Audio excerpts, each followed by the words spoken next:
All right, breaking news, a little buzzer beater action for Ryan Poles and the Chicago Bears. They get a deal done with Demarco Jackson just hours before the legal tampering period begins here on day one of NFL free agency. My name is Harrison Graham. It's a 2-year deal worth $7.5 million with incentives up to $10.5 million. So we're going to break down this signing for all of you. I put out a short a little bit ago. I had to take my son to daycare, but we're locked and loaded, ready to go, and we got our live show ready to go as well. We will be live for day one of free agency literally in minutes, or potentially we already are live. 10 a.m. Central Time. I'm filming this about 9:15, so the time it goes out will probably be about 9:30. So if you see this thumbnail, you're in the right place. Subscribe, turn on notifications. We will react to every signing, every rumor, every trade, not only for the Bears, but all of the NFL throughout day one of NFL free agency. Hang out with us. We'll have some raffle deals as well. Cannot wait to be with all of you.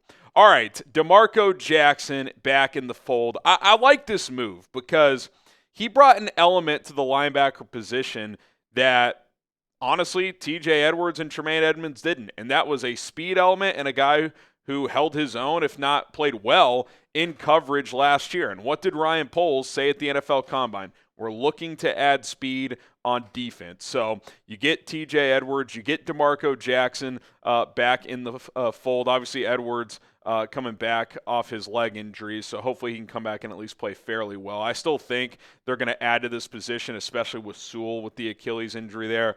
Be on the lookout for an Alex Anzalone or maybe a Demario Davis signing today.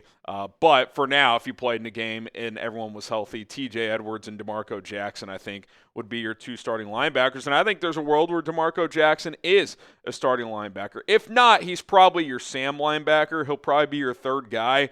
And then someone who can play both starting positions, Will and Mike, if called upon, like he showed he was able to do last year. I think it was that Pittsburgh game where he had 15 tackles, an interception, and won Defensive Player of the Week. So he showed when he got opportunities last year that he is very capable of playing at a starting caliber level. And I think it's good value here. Again, I don't think this type of money he's for sure a starter, but he can be. And this is a good player to lock in because it gives you flexibility, right? If certain guys cost more than you weren't expecting, well, you got Demarco Jackson. You still have the draft at your disposal. If you are able to add a Leo Chenal or an Anzalone or someone like that, great. That means you've got quality depth at the position as well. So definitely a big fan of this move. He could play on special teams too. He's been with Dennis Allen in this scheme for a while now. So I was hoping they were going to be able to bring him back. And frankly, I thought he might cost a little bit more if he hit the open market. But,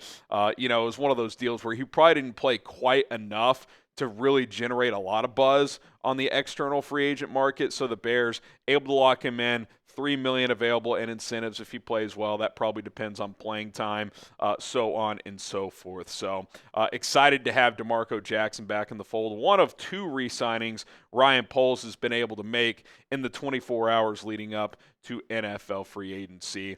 You look at kind of the last few days here in terms of moves. Obviously, they traded for a starting center in Garrett Bradbury, and based on what the center markets look like, Bradbury's not a great player, but for $5 million or whatever it is, I'd rather have him for $5 million than Sean Ryan for 3 years and $33 million like the Packers did. I'll tell you that much. Daniel Hardy, core special teamer, 2-year, $6 million deal. And then now you get Demarco Jackson, 2-year, 7.5, incentives up to 10.5. Give me your one-word reaction to the Demarco Jackson signing for the Chicago Bears. How do you guys feel about this signing for Chicago? I think it's value. I think value is the word I think of when it comes to Demarco Jackson because, again, he might be a starter, and if he is, and if he's even just solid, less than $4 million per year for a starting linebacker, I guess it would kick up to 5 and change with those incentives, but still, that is very good value considering a guy like Tremaine Edmunds is making over 17. Okay, more to discuss with the Bears' moves and what could be coming next as free agency is upon us. But before we continue with the video, got to tell you about Polymarket, and here's what I've been trading with Polymarket, an example of what trading with Polymarket looks like. Guys, back in Week 17, Chicago, San Francisco, it was Sunday Night Football. The Bears only had a 39% chance to win this game per Polymarket. I thought that was disrespectful. I thought it was great value, so I took Chicago at 39%. The Bears offense was humming. The Niners defense was struggling, and it was a hell of a game. Put down $100 for a chance to win 156 and walk away with 256 total, but came one play short, as we all remember. But with Polymarket, you can trade in and out on momentum shifts without getting blocked or penalized. With in-game trading, once the Bears took a lead, which they did late in that game, I had the option to either write it out or I could have sold early. And if I did sell early, that $100 would have turned into $141, a nice little $41 payout. But I wrote it to the end. I believed in the boys, and they came one play short. You can't do this with traditional sports books, so get started today. Polymarket is legal in all 50 states. Download the app now to get to the top of the wait list. The only way to do that is by clicking my link in the description and comments of this video.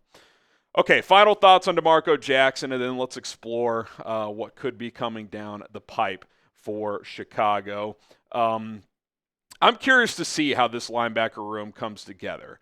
Is TJ Edwards for sure in the fold? Based on his contract, I expect him to be back. And if he is back and starting, still a good player against the run, but especially coming off the injury, he was already not quite his springy self before. He's never been the fastest guy. You needed to add speed next to him. So that's what Demarco Jackson does. Again, I think they'll look to add more at this position. Leo Chenal, Alex Anzalone, maybe the veteran Demario Davis, a couple of names to monitor as we get closer to free agency. Now you look at what could be coming next. Some big needs for Chicago. Defensive tackle and edge rusher. Got to be honest, there hadn't been a lot of buzz of those positions. It almost feels like they might go back 7 in free agency. They could sign a cornerback. I think they're going to poke around at a guy like Alontae Taylor. We'll see if they add a left tackle in free agency. I think Taylor Decker might cost too much, but he would obviously be a nice little one-year stopgap option for the Bears. Knows the system, knows the scheme, so on and so forth. Safety. That brings us to Kevin Byard. Is Kevin Byard going to be back on this football team in 2026? Based on what time it is right now, and we're 90 minutes before the start of free agency, I would say that he's at least going to test the market. I still think there's a decent chance he's back, but I'm guessing he and his reps want to see what's out there, want to see what teams are willing to offer for probably the last time in his career to make, notable money on a multi-year contract. So I do think based on how he played last year, he could get at least a 2-year deal. So, the Bears have probably said, okay, test the market, come back to us, tell us what it is, and we'll go from there. So I'm hopeful the Bears can bring him back, but if not, they're going to have to sign a safety because they have 0 under contract. They have 1 guy on a futures deal, Javarius Owens. That's not moving the needle for me. Like, they're going to have to bring someone in. We know Brisker's walking, barring a surprise. I think Jonathan Owens or Elijah Hicks could be back as like a safety 3 type, but you don't want a situation where you feel like one of them's going to start. They're special teamers backups, so that is kind of where that position sits. So I'm not feeling big explosive moves coming, but I do think the Bears will be fairly active in trying to plug some holes throughout free agency and then attacking the draft hard. And don't rule out a trade either. I think the Bears could make a trade today. All right, that's going to do it. Demarco Jackson, welcome back. Daniel Hardy, welcome back. We'll see what's next for the Chicago Bears. Remember, we're going to be live 10 a.m. Central. If it's based on the last few years of free agency, probably going to be live for like 8 or 9 hours. So lock us in, myself, producer Cullen. We're ready to go. See you guys here in a few minutes. Subscribe and bear down.